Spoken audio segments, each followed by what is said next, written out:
معانا دلوقتي كابتن شريف أشرف لاعب الجونة. كابتن شريف أهلا بيك على جولة فام راديو دوت كوم.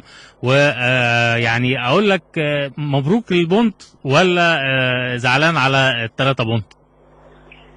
ازيك يا استاذ عثمان؟ اولا والحمد لله طبعا نصر وهزيمه من عند ربنا سبحانه وتعالى، وربنا اراد النهارده ان احنا نتعادل، فالحمد لله على كل شيء. و الحمد لله يعني نقدر نقول الحمد لله في ظل الظروف اللي احنا فيها، تقدر تقولي الحمد لله مبروك يعني على النقطه. الحمد لله.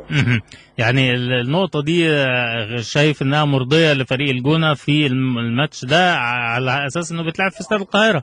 والله هي مرضية في الوقت الحالي، انما بالنسبة لطموحاتنا يعني وطموحاتي الشخصية انا كشريف مش مرضية بالحد الكافي يعني، بس الحمد لله على كل شيء. الحمد لله تعودنا نحمد ربنا على كل حاجة. كابتن شريف وانت طالع انا كنت شايف على وشك يعني نظرة حزن او يعني علامات عدم الرضا، ايه كنت زعلان من ايه؟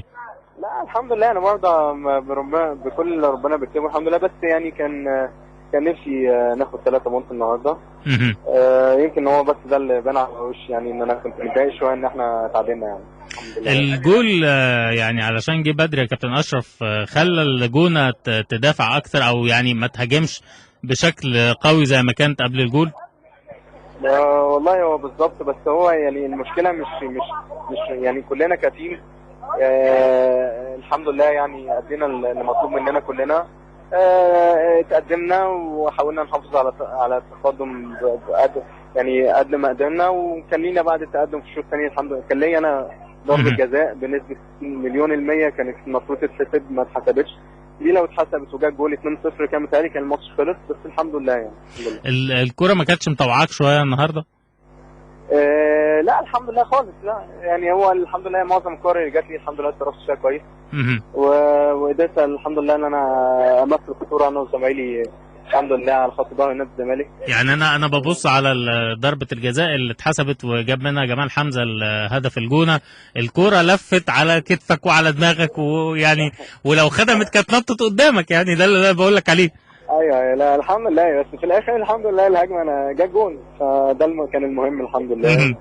وان شاء الله حتى لو مش ماشيه ما مشيتش الماتش ده ان شاء الله تمشي في الماتشات اللي جايه باذن الله. احساسك النهارده ايه وانت بتلعب قدام فريقك اللي انت كنت بتلعب معاه الموسم اللي فات؟ مره احس الاحساس ده والله يعني. جمهور الزمالك جمهور عظيم والحمد لله استقبالني استقبال كويس.